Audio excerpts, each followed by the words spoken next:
me pack a lunch. No, you better pack a lunch and bring a raincoat too. Oh dear.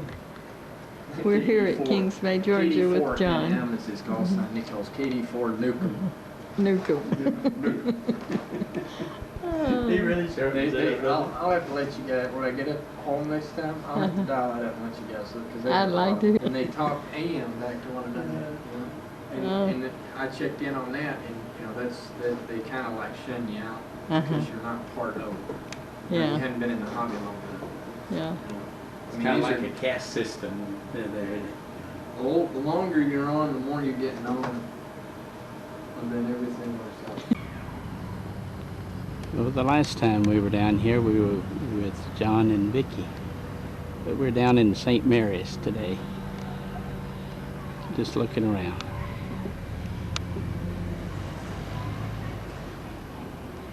That's Cumberland Island over there.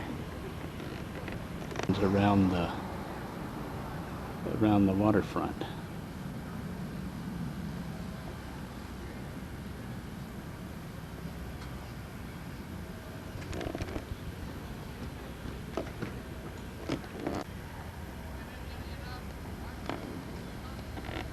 There's somebody over there we know.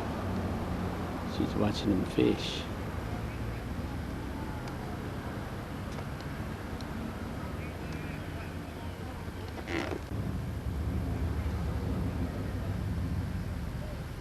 She don't see me. That's Cumberland Island over there in the distance.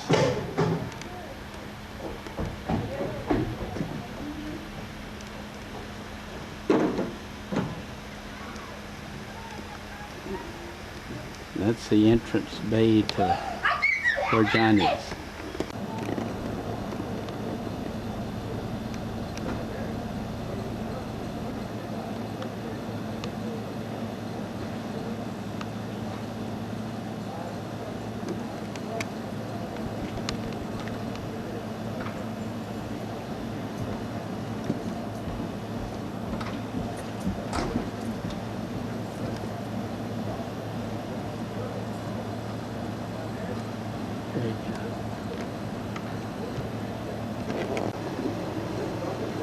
Hey, guy.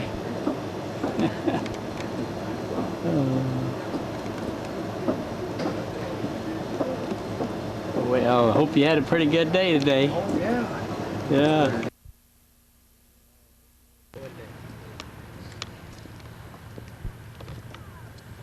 We're here at Jekyll's Island. It's a historic island that we're touring today. It's a pretty place. This is somebody we know. Here.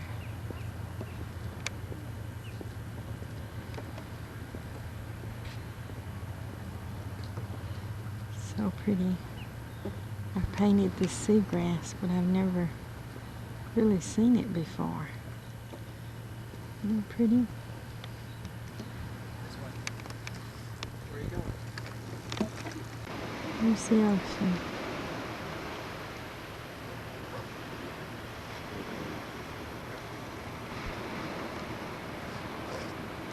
People are fishing. Are they fishing? In the boats or people stuff? Oh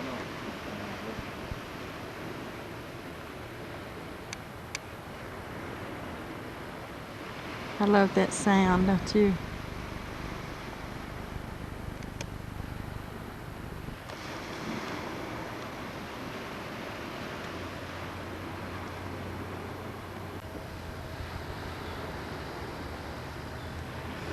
There's some fishing boats. Those two boats have their nets out.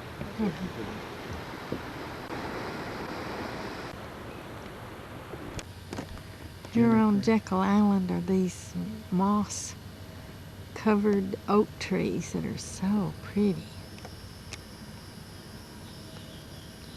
I want to get a close-up of that. Isn't that pretty? This was settled about the time that Tennessee became a state. It was. Mm-hmm. This was purchased by Jekyll Island was purchased by M.E. Thompson when he was acting governor of Georgia for $675,000. In 1947, They got it through a court condemnation decree. oh, Yeah. so it was owned previously by somebody. Oh, it's so pretty here. Listen Hotel on Jekyll Island. It's an old building. And they're playing croquet out here.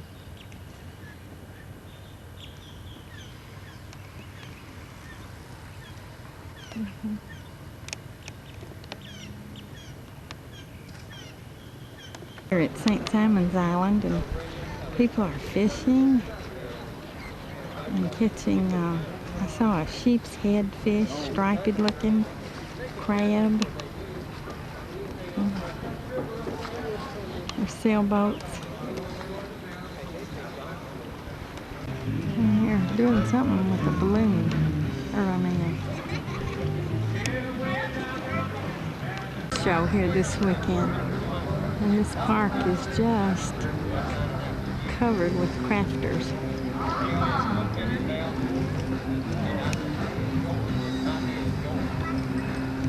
Resting while I'm out on the pier taking pictures.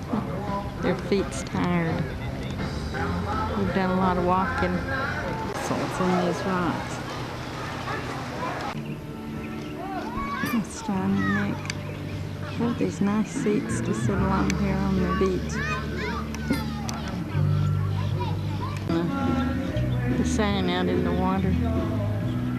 Just relaxing until their next flight. Lighthouse on St. Simon's Island.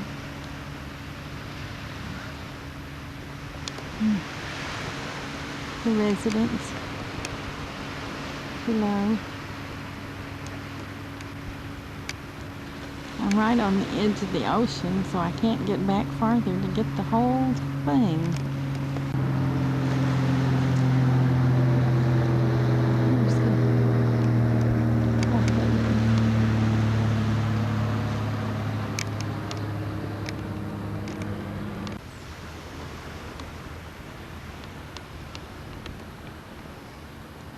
Here's a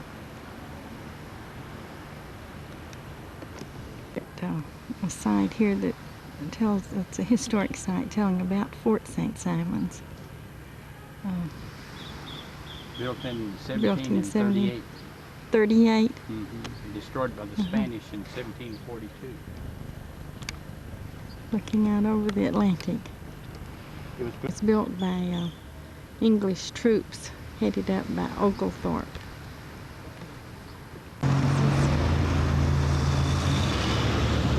This is a honeysuckle, that woman said.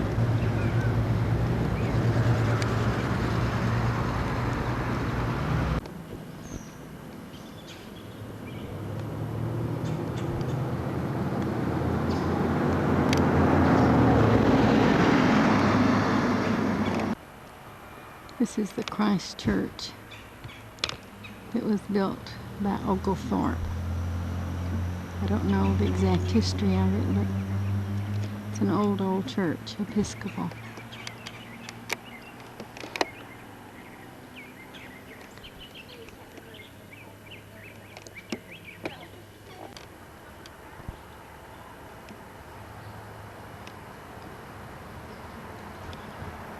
Some of the old tombstones in Christ Church graveyard.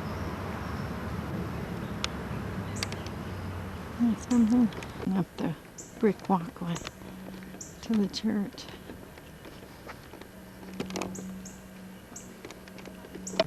Commemorates one of the reverends died in 1847. One of the preachers here. Yeah.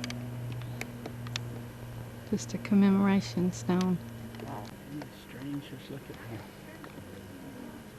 Here's one died. It's an interesting little one.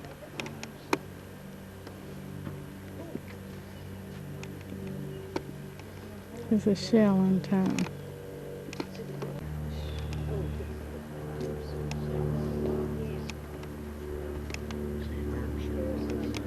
Hanging in these old trees.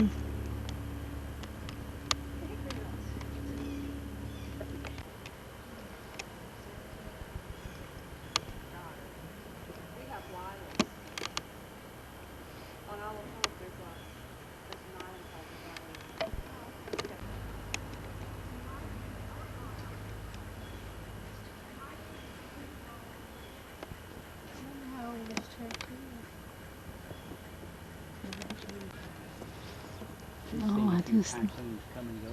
They have, yeah. Boy, that is some tree there. Just and around the grounds here at this Christ Church. Did you read the history of it, Dan? No.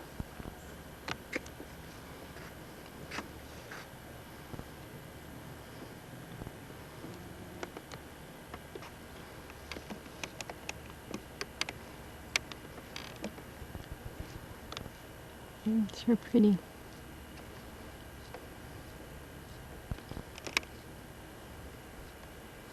There's a tourist in here in the entrance to Christ Church.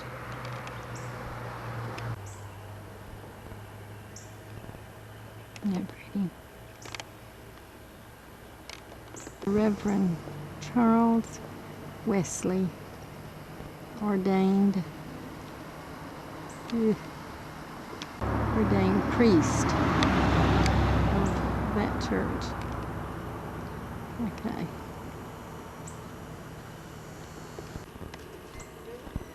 Okay. Reverend John Wesley served as a priest in this church. Served this mission in 1758. Fort Frederica. It's the British soldiers kept the Spanish from taking over. These trees fascinate me. This is the old town of Frederica, the ruins.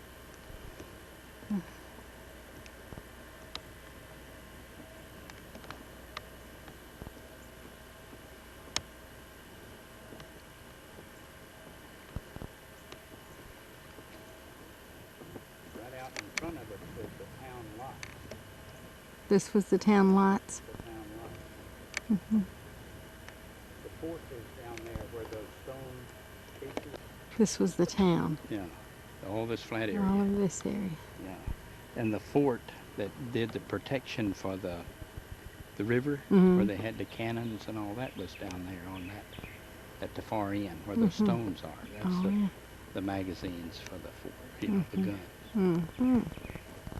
Right there. Yeah. And out there's the ocean. Right, out beyond that. Well, see, that's the river. Visitor center area here for Fort Frederica. And that's John and Nick. Park Service entrance to Fort Frederica. It's a beautiful area.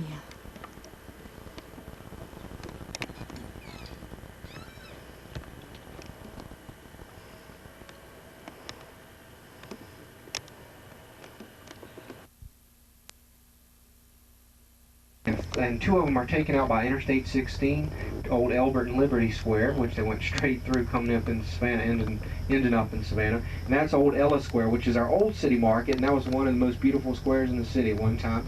And the reason they put that there is because that happened before all the regulations in the 1970s took place. Today, basically, you can't tear down anything. It has anything to purchase some local art. Right below that is River Street, which is technically called Lower Factors Walk. Now over to your left, everyone see that stone bench over there in front of the Higher Regency. To your left, can everyone see that? That's where Oglethorpe set his tent up in 1733 and began to lay out the first 6 squares in Savannah. And you'll see an historical marker there to your left, marking it by George Washington.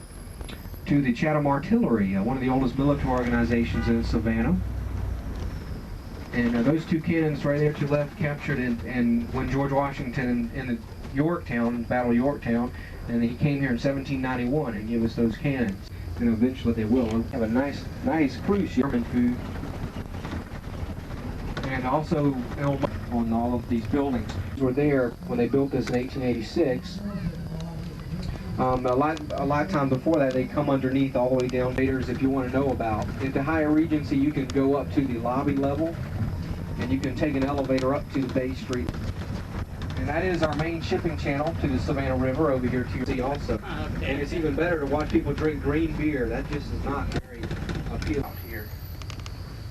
Colony against the Spanish from the Atlantic Ocean in the mouth of the Savannah River, which is straight ahead. Sheep she's supposed to be waving. But he never did return, and for many years, after we implemented the statute, a lot of the ships coming in the Savannah River blew their horns until they passed on. Left New Bedford, Massachusetts in the middle 1800s. They were at sea for many months at a time. For the most part, the sailors were not able to read or write and what to do with a time that hung rather heavily on their hands. What they did was they'd pick up anything that was close by that presented them with a hard surface on which they found it there in the front are coconut and steer horn. This is the jawbone of a bottlenose dolphin, and this is an ostrich's egg. Once they had the piece selected, then they'd coat it with a blackening of some sort so that they could see where it was that they were going to be making the grooves into the surface. They'd use, again, anything that was at hand. Tobacco juice, lamp. When you look at them closely and examine the pieces individually, it would go down into the grooves that they'd made. They'd buff off the surface, leaving just the blackening in the grooves, scrimshaw. And of course, they have flat pieces here. What do we have here?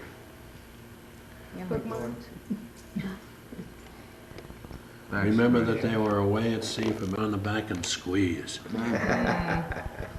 The ideal waist in those days was some 15 to 17 inches. Had a lot of slim waist length. And just imagine, if you will, for the moment, the dexterity that the man had to employ to apply the pressure in order to make the carving, and at the same time to keep from breaking the egg. On the front, he's done the HMS Prince of Wales, and on the back, the Prince of Wales crest. Oldest exhibit we have in the museum. Hard for me to believe, but the people here at the museum who know tell me that there are over 30,000 individual pieces in that model. Each of them have been handcrafted, they're all to scale, and they all work.